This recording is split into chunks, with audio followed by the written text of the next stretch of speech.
I'm in the thick of it now. There's the Vogue. Hung up the spurs on that. The tax came and went while I was away on a trip, so that's gone. And here's the W123, my sister's car.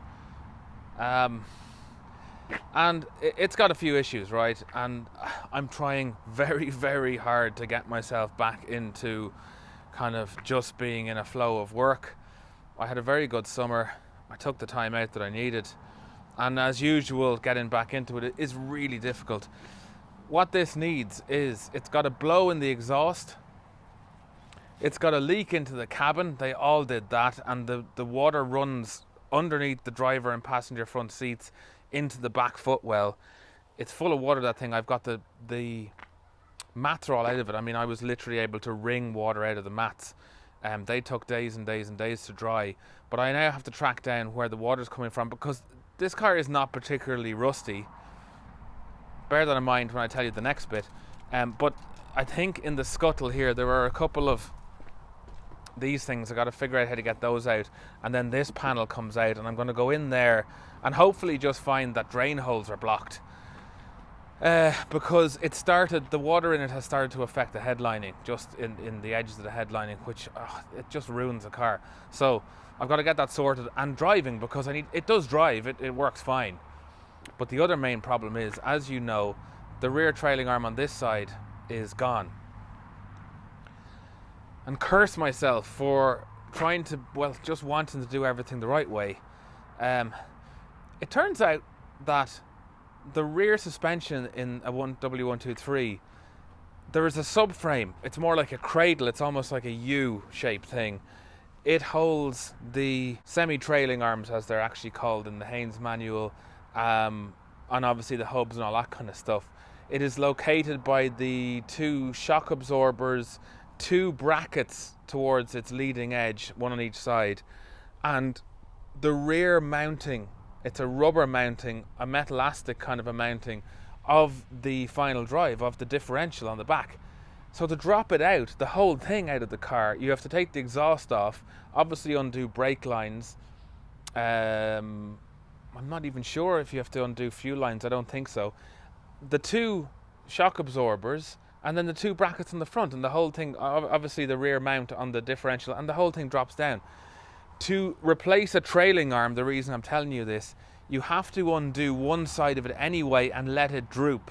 You have to undo one side, undo the bracket on the differential, and let this side of the cradle droop down to get access to one of the two big bolts that holds on the trailing arm. So I kind of figure, seeing as I have to take the exhaust off anyway to fix a blow in it, I might as well drop the whole rear suspension out of this car. I mean, it doesn't rain but it pours, and as always, the job gets bigger.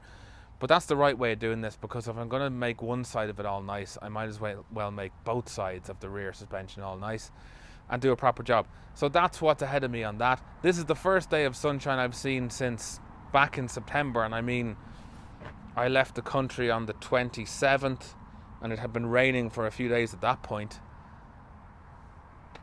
Pain in the hole already. The weather is getting in my way. And the Mercedes Sprinter. That black line on the roof, right, is gaffer tape, because, let me just open it, I'll show you. Best thing to do. This thing is leaking profusely and has been leaking profusely for quite a while. I literally have a piece of plastic draped. It is pinned up into the ceiling. It's catching the water that's coming into the van, and it's running down into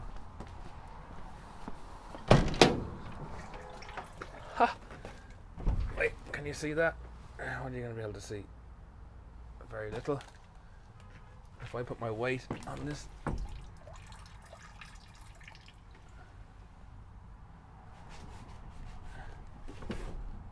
there you go. A bucket full of water. I think you were able to see that, were you? So this thing is leaking very badly, and has been for a while. So I have to get up into the roof of it and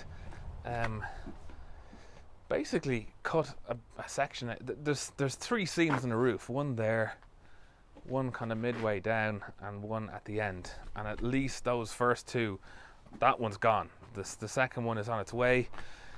So I've got to get in there and do that. This failed its roadworthiness test the last time it had one. One of the main reasons was the leaking windscreen. I'm not even convinced that the windscreen was leaking, because it had shown in my ownership that leak from that seam up there can put water into the base of the cab. So, you know, other than that, there's only a few mechanical things that need sorted, a ball joint or two, and some new brake lines in the front they want me to put on it. So I've got to get that done too. I mean, these two things are crucial. The Esprit obviously is the most crucial. That's what everyone really wants to see. And the problem with the Esprit is the chassis. I got to do that right, and it doesn't need to be jigged because it wasn't square coming out of the factory. You know, that's why the shims were uneven on the either side. I've talked to other Esprit owners, and that was the way they were made. You can't build a chassis like that. You'd be working miracles to make it completely true. So in that sense, it doesn't need to be jigged, but I want to put it on a jig because, again, trying to do everything as, you know, right, the way that makes me happy. I want to peel, you know, the whole triangular section at the back underneath the engine that has been really bastardized. I want to just peel that off. I want to cut all the stitch welds completely off that, take it off, flatten it, straighten it, repair the hole in the middle of it, and put it back on. There's a second reason why I want to.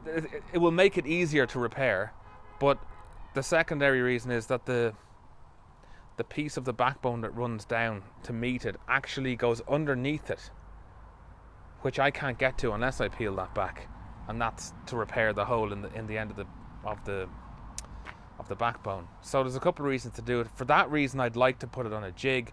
For that reason, I want to buy a jig, which isn't out of the realms of reality because there are old ones for sale. They come up every once in a while, and if you can twist someone's arm, they can go for very cheaply.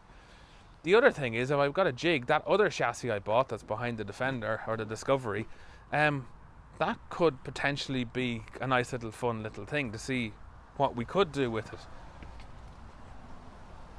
You know, just to see if we could pull it straight. I'm not sure if it would be ethical to sell it. I certainly wouldn't be selling it without making it very clear to the buyer that it had been pranged and pulled straight. I think in that case you have to anneal the metal and all that kind of stuff. I'm getting into stuff that I shouldn't even be thinking about because the priority is obviously the Esprit and this, because I need to drive this.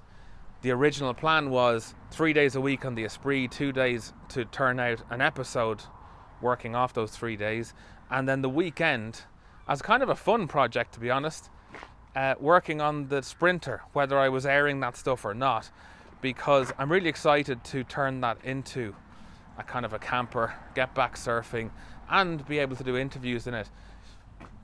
That is my wardrobe when I was a kid. It was rickety when I had it as a child. It was even more rickety the other day when I pulled it apart. But I've taken, it's really nice wood. So that's some of the wood I will use. The seats are in there as well from the rear seats from that limo that I got the trailing arm for this out of. And we had a little bit of forethought on this car. The rear seat that's in it, can you see that? It's kind of a biscuit colour, whereas the interior on this car is actually cream. And the reason we did that, we sourced that rear seat and put it in because my sister had the 2 child seats in the back of the car, and we didn't want to destroy the interior in that car. Is quite good. We didn't want to destroy the original rear bench, so that's put away. So I'm going to pull this one out. I have to pull it out anyway to get to the shock mounts and put the original back in and start cleaning this car back up, because as anybody with kids knows, the family wagon does tend to get trashed, and it did get trashed, but it'll be fine. So that's it. I've been talking non-stop. My arm is killing me. I don't want to ramble anymore. I will get my head back down and get into this. I have to, you know. I'm on the clock now this month to get some episodes out and to get the figures rolling again. So I will see you very soon. And until then, I hope you're having a little bit more charm than I am in terms of getting back to work. Have fun and good luck.